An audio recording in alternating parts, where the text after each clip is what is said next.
Hey, this is Grapevine. This is the AM Caffeine Morning Show. Stay woke. Get your morning started the right way with the AM Caffeine Morning Show. The guest that I have today, it's really cool when you're able to have a guest that you have a personal relationship with. And I've been knowing him as a rap artist first. Part of a group that I like to say was just definitely like in the golden era of hip hop when, no doubt, when we were Fetty Wap less.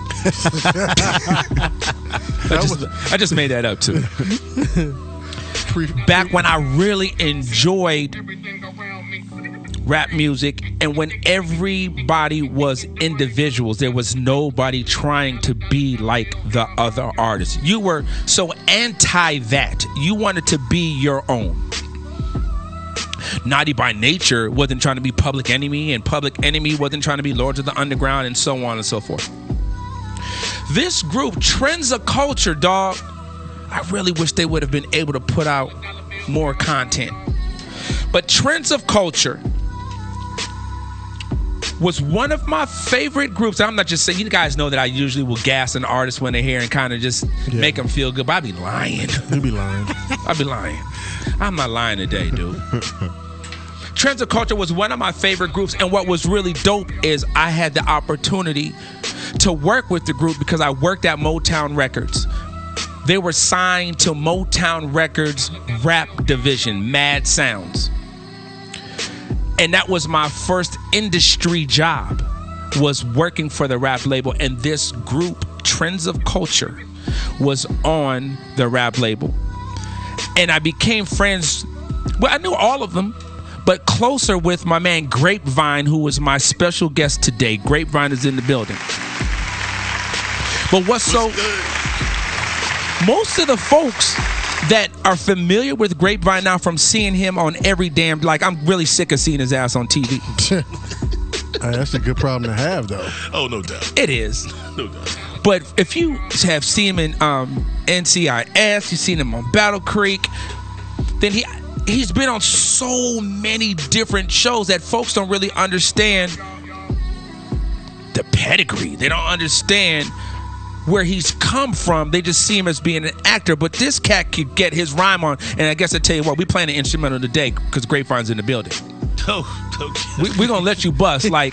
They're going to put me on the spot. Oh, there's no question. It's all good. It's all good. There's no question. There's some artists, when they come to the show, we're a little afraid, and we've had that before, where we've texted somebody, oh, wait, I don't even want to put nobody out there, but everybody knows who some of these artists are that have been on the AM Caffeine show. Really? Yeah, we put that mic to them there. Boy, they know what to do. You know, okay. You know what's funny, though? That has to do with the era. Absolutely. Because I came from a battle era. True. You know what I'm saying? But I was humble, and I'm happy I was humble because I was humbled by somebody that wound up being a lethal MC. And I was like, because I only lost one battle ever. But it was fun. Because the way I lost it, it was like, you need that sometimes to let you know you got to step your game up. You know Absolutely. I mean? Yeah, and it's funny because we laugh about it now, but at the time I was just in awe. You know what I mean? You know, so I'll tell you who it is. Oh, absolutely, because I want to know. AM Caffeine Morning Show. So Grapevine is with us. If you're a fan of Trends of Culture, you know him as Grapevine. But his stage name, because he has he has ascended. Yeah, he has all these credits into the thespian world. Right, you go to IMDb and you see all these credits. Oh yeah, you get my corporate name. Right, so Edward Grapevine Fordham. So is that what they're casting director? So you just go by Edward Fordham. You just go, or do you use Grapevine too? No, I do that on purpose just to let them know, like, they be like, because they're usually thrown for a loop. They're like, they're like, where does Grapevine come from? Oh my God, that's so unique name. That's your real name? I said, no, that's my nickname. Right. And then they'd be like, okay, what was it? What does it mean? Story. Absolutely. Well, it was the audio tour guide. Because a lot of folks didn't like hip hop when I was doing my thing, and I was like, they say I don't like hip hop, but I like what you do. So I said, okay, I'll be your audio tour guy. You know what I'm saying? I'll help you because anything through the grapevine's already twisted. I'll untwist it for your narrow-minded, not knowing about hip hop head. See what I'm saying? See how deep that is? Yeah. Mm-hmm. And also, I got tired of everybody with the ill names, Roski or something. And I was like, I'm gonna prove how nice I am. I'm gonna pick a name nobody would ever think of. You know what I'm saying? But I could have said something wild like so Rocky. Cool Roski from the Fat Boys. You wasn't rolling with that. No, huh? I liked it, but it was like everybody tried to be a ski or a cool, and it was just like, how many cool folks are there? Right? How long can we ski? You know what I mean? Like, come on, dog. Like, there's so many words to use, and that's my benefit and also my disadvantage, because I get bored with certain stuff so quick. It comes out in my creativity. Right. So it worked for us when it came to us doing shows, but it hurt us when it came to promotion. You know what I mean? Because folks didn't know we were the same group that did songs. Absolutely. But hey, love is love. AM Caffeine Morning Show. So we're going to get in all that, not just the journey from being a hip hop artist, but then making that transition from being that to a lesbian. Lesbian. Whoa, a lesbian. Oh, I love women. So we got the same problem. Man. So we're gonna get into all that, to the journey of coming to Hollywood from New York, and the struggle, the downtimes, and navigating through the industry. So it's the AM Caffeine Morning Show. My man Grapevine. I'm gonna call him Grapevine. I ain't going by Ed. His mama call him Ed. I'm gonna call him Grape. AM Caffeine Morning Show. Ron C. Yo. So can we start off with some trends of culture? Let's go. Let these goofies know who think they're going to hear truffle butter today in your mouth. Not today. But not that. We don't want that truffle butter in your mouth. That's really nasty. Yeah. Ooh, wait. AM Caffeine Morning Show. Brother Jay says, yuck. AM Caffeine Morning Show. Ron C's in the mix. Let's go, Ron C. Don't hold on to it. Ron C, that's a nice mix right there. You did play some good music there, boy. You know what? That just makes me... I didn't hear no Future. No Future. We already know we're a Fetty Wap-less zone for the week. Oh, that's cold. Yeah. That's cold. That's just for the week. Yeah. We'll let him live next week. But this week, I can't see it. Literally, no pun intended. I can't see it. Really, dude? My bad. Oh, that's wrong. Really? I said my bad. I'm sorry. It's cool. I mean, it just felt good to just feel that vibe. Absolutely. There's nothing that to me that tops that era of rap. Indeed. Yeah. Well, I mean, honestly, as funny as it may seem, I look at it as it's weird, but that era is our Motown era of hip hop. You see what I'm saying? I agree. And that's how come, it's like you're not supposed to hear that, because that's not what triggers certain stuff. You know what I mean? And I'm one of those New Yorkers that I give it up when it's real. Like, I used to get mad at us New York artists when they be like, everybody else was whack and everything outside us was country. I was like, yo, dog, look at the map. There's more country than us. Absolutely. Right. They will revolt, bro. You know they will revolt. I'm like, you know what I'm saying? Like, when you do, how many times you think folks gonna get stepped in the face? You know what I mean? And it got to the point where what I didn't want to happen happened, and that's what soured my taste of hip hop. Like, I started seeing places that had like 5 hip hop stations start getting 3. I said, once you got one, it's a monopoly. You can do what you want. Right. And if you control the art, it's a wrap. Absolutely. That's when I was like, I'm done. I said, I'm wash my hands, and if I want a bad deal, I'll go to Vegas. You know what I mean? I'm supposed to lose. You know what I mean? Supposed to enjoy it. Like, $50. That's okay. Not now. Not with my career. Hell no. AM Caffeine Morning Show. My special guest today, man, Ed Grapevine. We're going to keep that in there. Ed Grapevine. What's good? Fordham is in here today. Actor extraordinaire. So before we get into the acting thing, great. Hip hop. Love it. Part of the hip hop culture, an MC from New York. How does Trends get together? Well, first, we were always a crew because we all knew each other. But everybody was trying to get a deal. And the person who shouldn't really get credit but does get credit is Rob Bass. And let me explain to you how this Shout out Rob Bass. I'm going to tell you how, though, and you'll laugh. Around my way, there was a group called the Crash Crew. Rest in peace, Daryl C., my man Yoda, Zulu Nation. I told you I was going to show love still. Everybody was doing their hip-hop thing, and when you're in New York, we didn't know we was in the Mecca. We thought everybody was doing what we were doing. So as a hip-hop artist, cats was nice around the block. They were lethal. Right. And I wasn't the average kid. Like, I was a kid, I was wearing, like, preppy outfits. I had long coats. I almost looked like the wrong cat to spit, but I knew how to spit because I was around cats that were nice.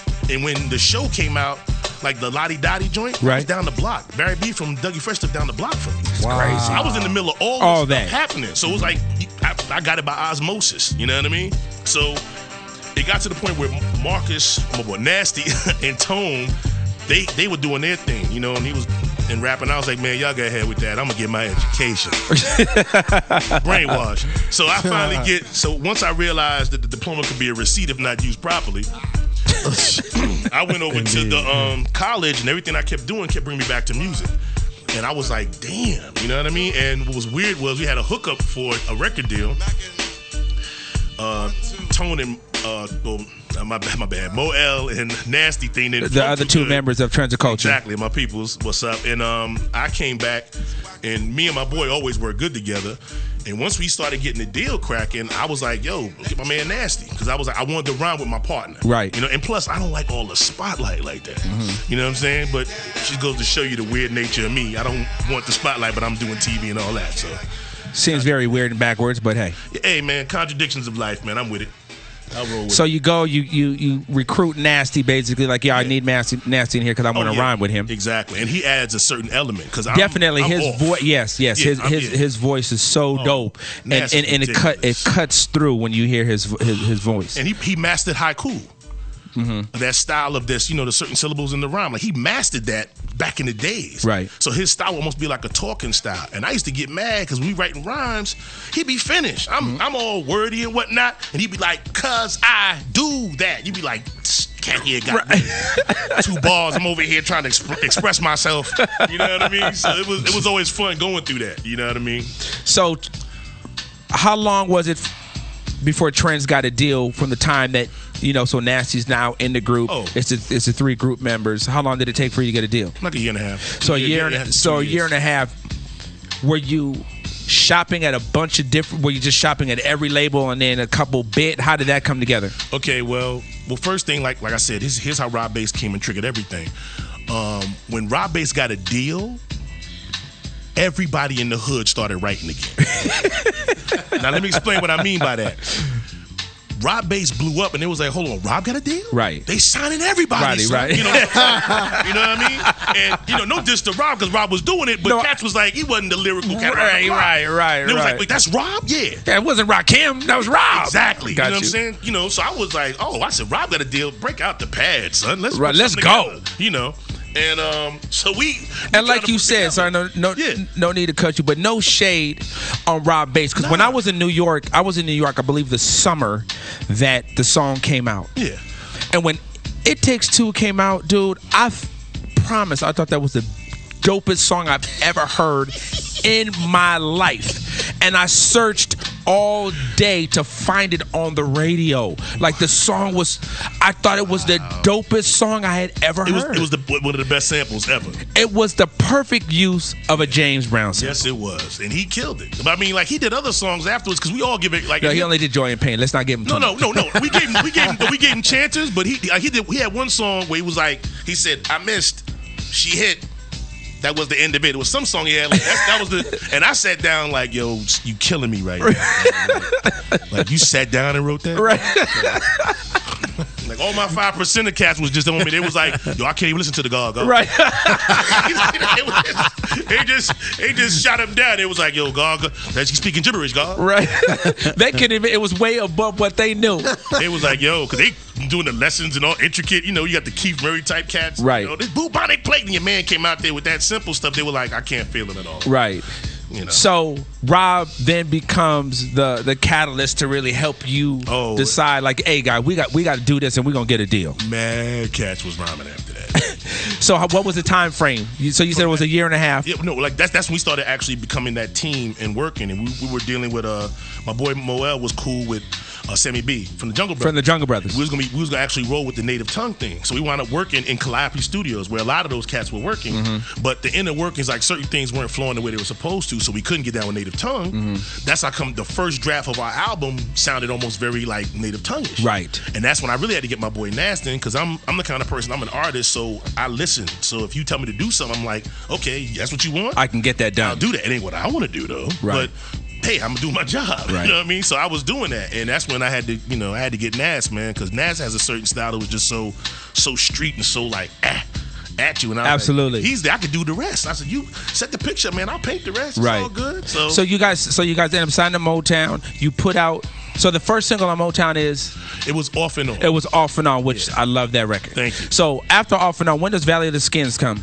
Valley of the Skins was the second single. That was the second single from the first album. So after the first album, what happens? And are you happy at Motown at this time? Actually, I didn't get a chance to really be excited because I used to think it was sabotage going on. Because every time it was something that was supposed to happen positive for us, something weird would happen. Like throughout the label? Just throughout everything, like through our management and through the label. You know what I'm saying? Our management would do stuff that was good, then the label would bug out. Then the label would do something bananas, my manager would bug out. So because everything couldn't be in sync, we went through hell. Because you know, the first shipment of our albums had the wrong barcode. Okay. So we didn't even get credit for the first, I think, 200,000 sales. Cold-blooded. Yeah, and then that lightweight does sound like some sabotage. Yeah, but it was weird, man. Like I'll give you an example of how bad it is. From Harlem, got nothing but love. Never did the Apollo. Just digest that. And I'm 10 blocks from the Apollo. Dang. Just think about how weird that was. It makes no sense. Right. But I did Uptown Comedy Club and ripped it. And I'm looking like, come on, son. Right. Never did Soul Train, but been to Soul Train 2 or 3 times. You know what I'm saying? Rest in peace, Duncan. So, what happens after the second? So that's the first album. So does a second album get released? No, here's what happened. We finished the second album, and there was rumors of Andre Harrell coming to Motown. And and no diss to Andre, you know what I'm saying? And that was my era. That's when I worked at Motown. You know what I'm saying? Because when I look at Andre, I think of Dr. Jekyll and Mr. Hyde. Because I remember going to the show. My mom took me to see that. You know what I mean? So it's like I have a whole different viewpoint when it comes to him. And because I used to do promotion back in the days, I kind of knew what was happening with Uptown. You know, and I ain't trying to blow nobody's spot up, but we didn't have a lot of faith in Andre Harrell's promotion. Okay. Like there were times folks would be like, yo, he couldn't promote like tooth decay with a mouthful of candy. They were like that. Like folks was dissing him. Like they were like that. Now he did do stuff because if it wasn't for him, there would be Uptown Records, there would be no Puffy. Right, absolutely. But there was no love for him. So I said, well, you know what? I'm not going to do that. I said, you know what I'm saying? I'm like, look, every man has a chance to do his thing. So when he came to the label, showed nothing but love. You know what I'm saying? He said, I like your project, but I'm not working. I want to bring Motown back to R&B. Right. And I remember that. And when he said that, I was so touched because I love music. I was like, yo, dude. I said, I appreciate that. Matter of fact, yo, can we leave then? That's all I asked. And he said, well, we'll talk about it. That's okay. We'll get that in writing. So that was the cool thing. So when Shakim came, he made sure everything was cool with us. So shout out to Shakim, if you guys don't know, from Flavor Unit. And Shakim is Queen Latifah's. They're how Kobe and Shaq was like. They don't make a move without each other. And Shakim is a mad cool dude. So shout out Shakim. Yeah, man. Yeah, never forgot that. Nothing but love. So and Andre Harrell was a man of his word. You know what I'm saying? So he did a thing that we was able to, gave you a written release. It was good. But here's the part. Here's where I felt ignorant. Okay.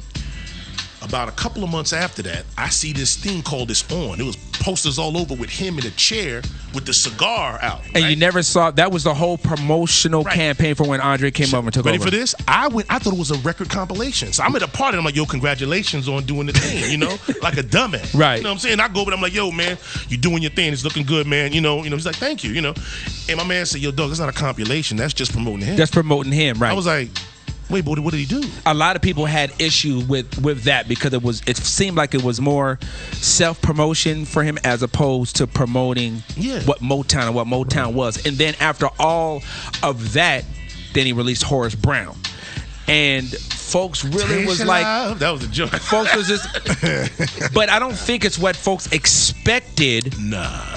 The artist that they expected to be released when he came over. Because I remember sitting in the conference room the first time that he came to address like the West Coast staff.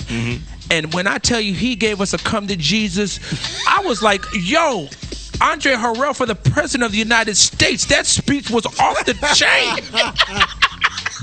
Like Martin Luther King had nothing on this I Have a Dream speech that he gave us. So I was everybody was excited about, except Boyz II Men.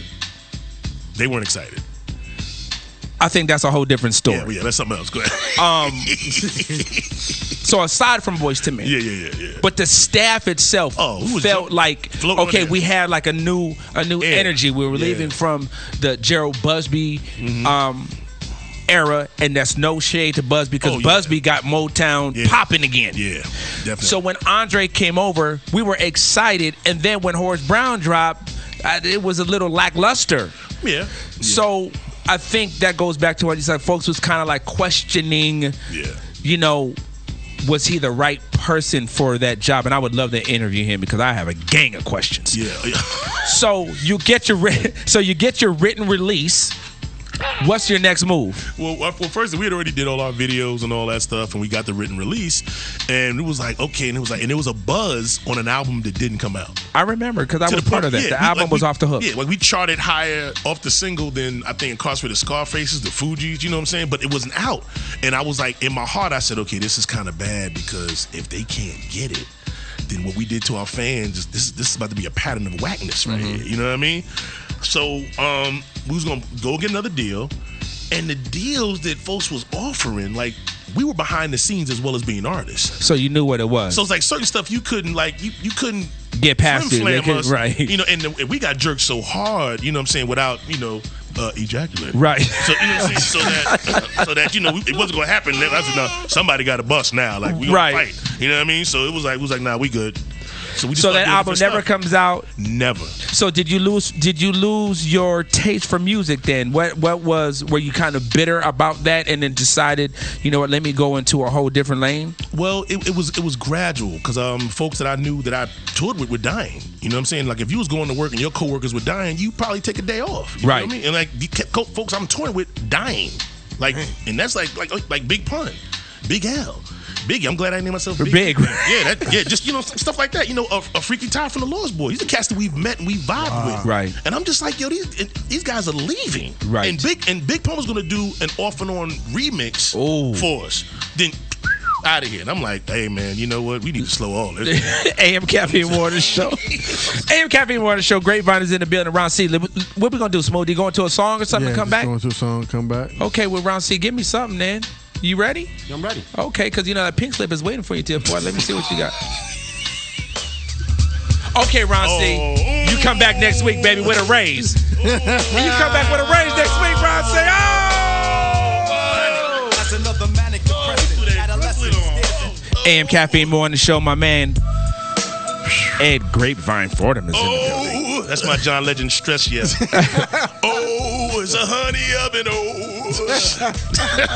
Shout out to Confections Cupcake, confectionscupcake.com. Confections Cupcake. Oh, wait.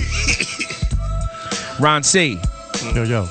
Let me give you 3 more cupcakes when we go on our break there, boy, for bringing that Crooklyn Dodgers there. Oh, boy. that was lovely. Oh, wait. Shout out to the boot camp clique. All that special. Peace, Sean shout out Price. to the homie Special Ed was on that joint. Yeah, Master Ace. Oh, shout out to Master Ace. Master Ace. And EMC, that whole crew. My man Wordsworth. We'll never get back there. And Punchline. We'll never get back to that era, dude. We're gone. No, you're only going to get elements of it because it's an era. It's like a Motown era. Like you do have folks. I hear you. So what era is this we're in right now? What is this? Actually, this is a growing era because what's happening is you're getting folks that are influenced by everything coming up with some, like for instance, that kid, T-Dot, Kendrick, like he's an example of it. That whole black hippie movement is unreal.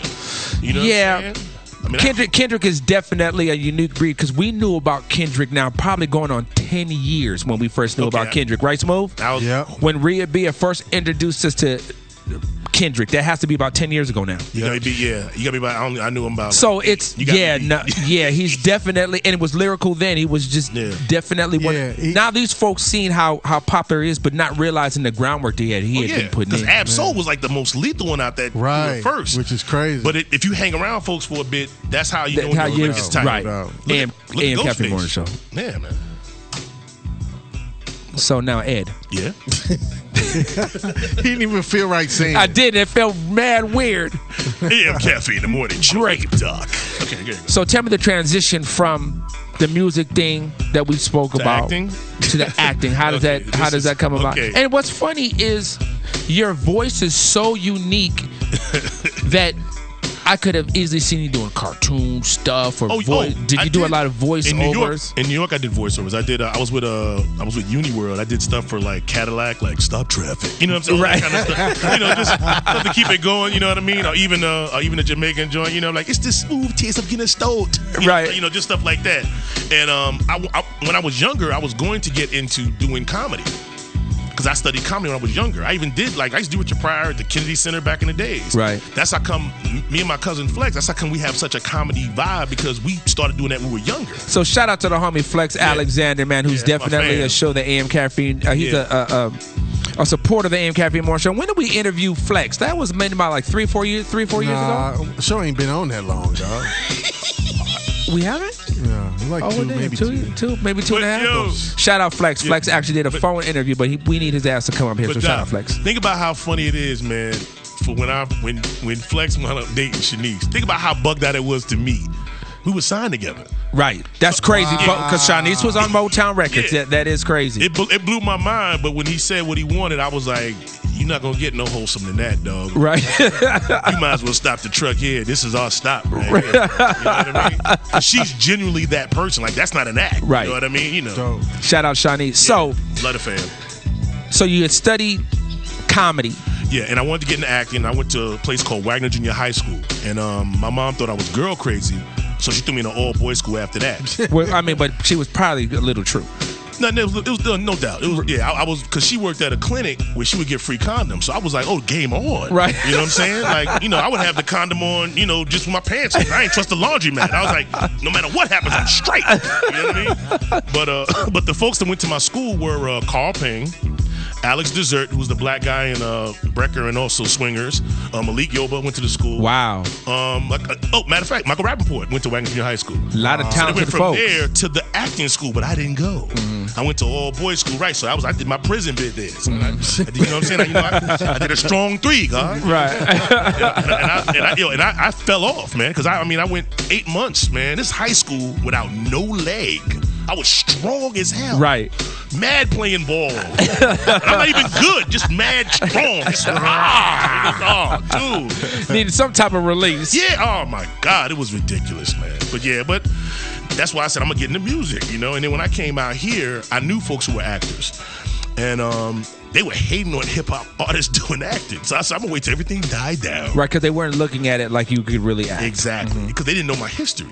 So I said I'm just gonna wait till everything died out. I'm just gonna slowly get in from behind. So wait, that's what she said. Yeah. So here's what I did. I did an album. My boy Lee House in Rome. We did an album called The Reps, Hip Hop Unfurnished. Right. It was an independent album. And we told folks it's the best independent amateur album you'll ever hear, which is a lie, but they don't know. Right. So we did that album, and we used that to get hooked up on soundtracks. And I wound up scoring stuff for some movies. Then the guy was like, yo, you have a unique personality. You ever acted? I said, yeah. One audition, got 2 movies. That's when I was like, wow. So what was the first 2 movies? Sweet Potato Pie and a movie called Out on Parole. Out on Parole. So now, to me, that sounds a little bit like the Chitlin Circuit. Yes. It sounds a little Chitlin. Yeah, man. Yeah. So, but understood that. Yeah. Even coming out here, like in getting those type, you have to start somewhere. So how long did it take you to kind of like, okay, folks to really know that you had acting chops, and to get from that to, you know, doing some of the big things, because you're on network TV now. Yeah. That's no damn joke. Yeah. Well, I played around and did some stuff. I did I had maneuvered my way into my cousin's show because there was an audition, and he couldn't get me in other stuff before, and he had tried. You know what I'm saying? So once I did the audition and I knocked everybody out the box, they had no choice. Laughing. It wasn't a nepotism but Flex was funny about it, because that's when Flex was like, yo, this is my cousin I was telling you about. And they were like, oh. All of a sudden, right. You know, and I was able to maneuver from there. And then you got to go through the Disney auditions, and that's where you got to go big. And there's certain levels of it. And big up to Chip Fields, who helped me out, and Fred. Shout out Chip Fields, who's Kim Fields' mama. Yeah, she was like, we went to a school and she brushed me up because she was like, you have to just get your timing right because you're doing theater and TV is a little faster, but you'll get it. She showed me, and then once I had it, she was like, oh, you got it. Go on, boy. You know, she gave me the tap and I was good. And so I maneuvered from there, and you know, met certain folks and tried to maneuver from the Chitlin circuit into another higher income bracket. Absolutely. For obvious reasons. Right. Yeah. Wow. So, what would you say after, you know, you start studying with her? What was your next? What was the next big role? Like where you felt like, okay, I've kind of broke through a little bit.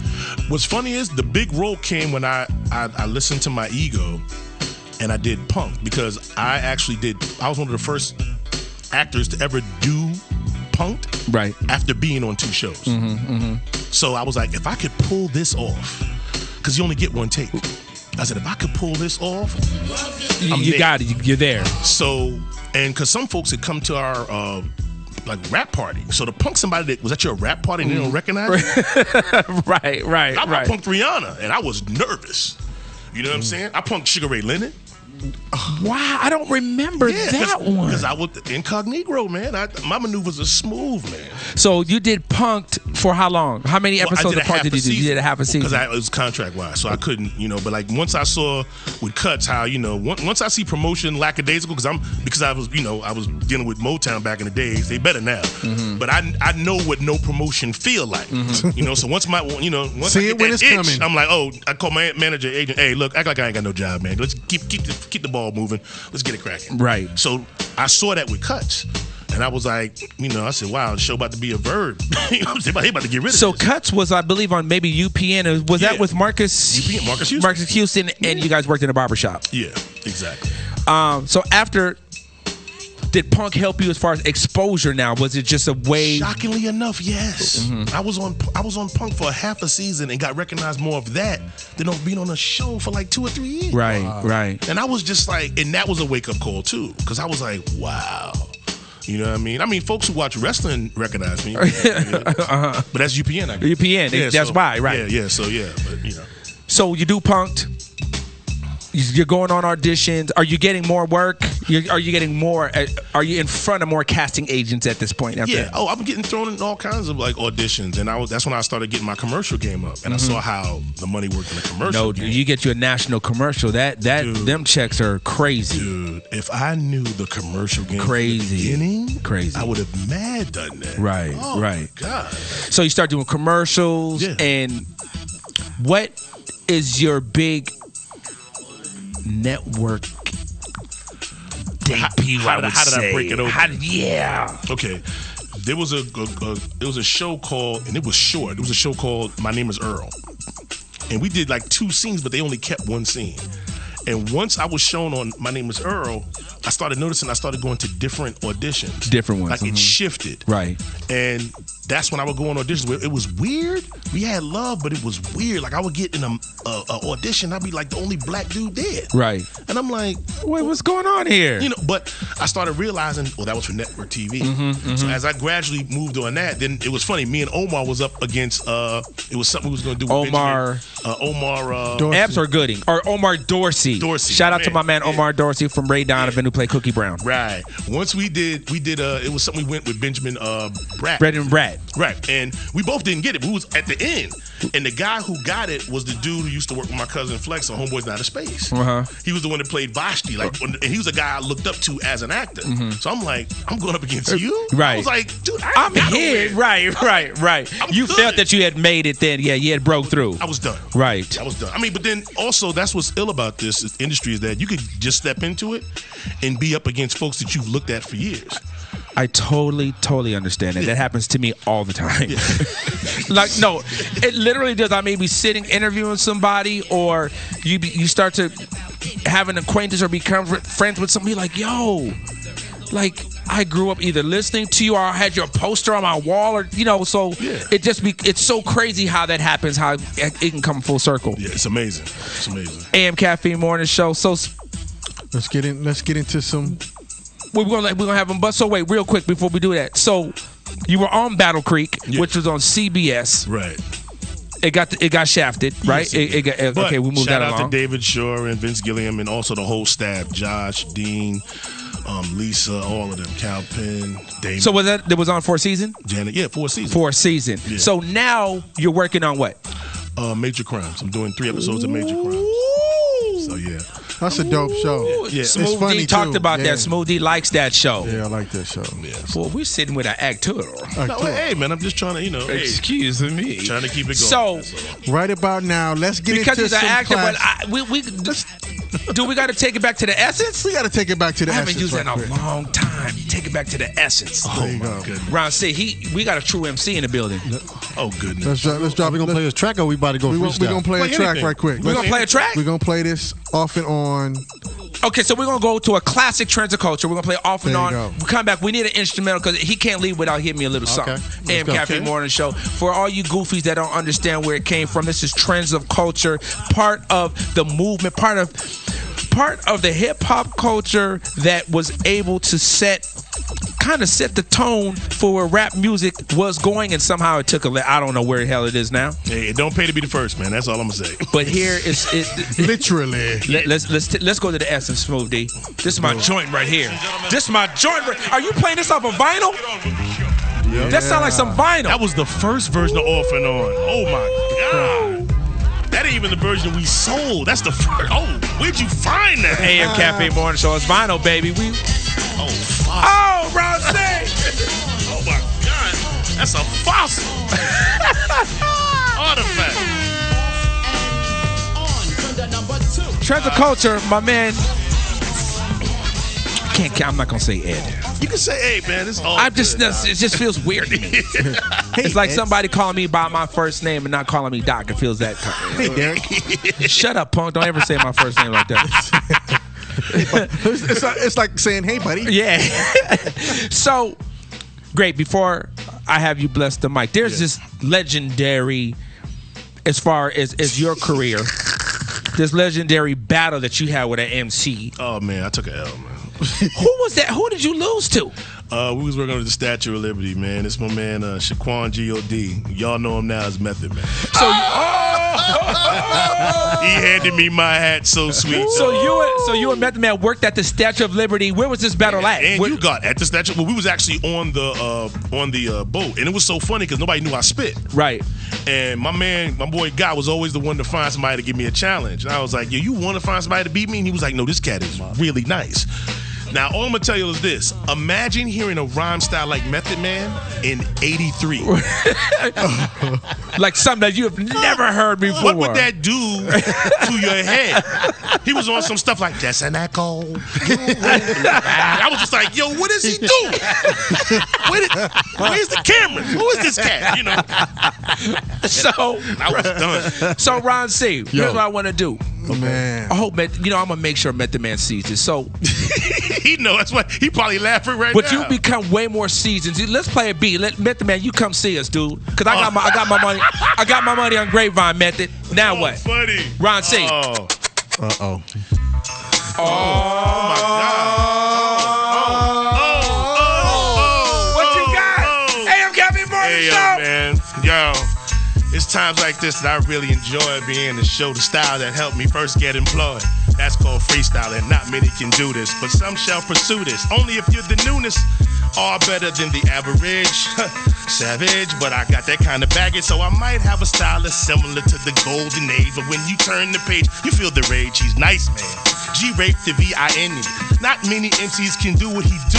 Not many at all. My style is like that, and this is what happens without the phone when you know how to rap.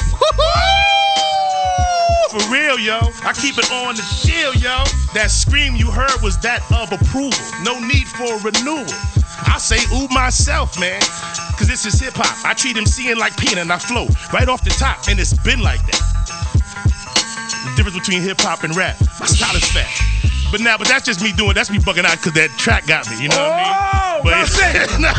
How much time we got? Can we change the beat real quick? We got about 3 minutes. Ron C, change that damn beat, dude. 3 minutes. Oh! 3 minutes. Oh! Okay, there we go. There you go. It's dedicated to all them cats to be in the club and they shouldn't be there. That's how it happens. Here you go, yo. Yo, she can hurt a nigga, kid, in the skirt working. I'm saying, how you doing, short? I just flirt a little bit, you kinda pure. Where's your birth certificate? 21? Damn, hun, you built kinda thick. Called them. I ain't trying to be hard, hun, but statutory stories, they still can't start them. It scars them. Think Tyson and Tupac both got blamed for giving shorty some high. Feeling kinda hot, tequila shots though down. As the worm goes in and the worm goes out, I turn my round the bar and concern. Is the bathroom far? Not far at all. Caffeine squatting on the ball, girl screaming down the hall. I didn't get your call. On the block she was faded. I'm shocked she made it. I'm intoxicated, but I keep knots for days, kid. Doc, tell him. AM Caffeine Morning Show. Round C. Oh, not another beat. No, he didn't. Not another beat. He didn't. Close it out. Let's go. We got another beat. AM Caffeine Morning Show. We just gonna let him. We gonna let him run. Go ahead, So Greg. hard to trust tonight. All in the mix of what we lust and like. I'm acting like I don't have an appetite. I might key into the sightseeing if we reacting right. Bottles light up the section. Models ignite affections. Follow in this direction, and tomorrow see life's imperfections. Take a picture, spoils to the victor. Someone fell in love last night. You seeing how he handcuffed that sister? Make up after a bad breakup, a snake-like type. So now he constricted, got you leaving. Heels on the side of your foot, forgetting where your rod was put. Marks on the rear cause the safe word wasn't clear, and lipstick smeared from this right here. Round C, that's it. AM Caffeine Morning Show. You guys enjoy your weekend. Come on. That's it. That's it. That's it. You guys enjoy your weekend. AM Caffeine Morning Show. We'll see you next week. Grapevine's in the building. Yeah. Oh, wait. That's how you end the show, dude. Young MC, step your game up. Fetty Wap. Oh, wait. That's just on the road. Good looking, Grapevine. And like Ain't we no always problem, say, In your mouth. with some real hip hop. There it is. Have a good weekend, y'all. Yeah.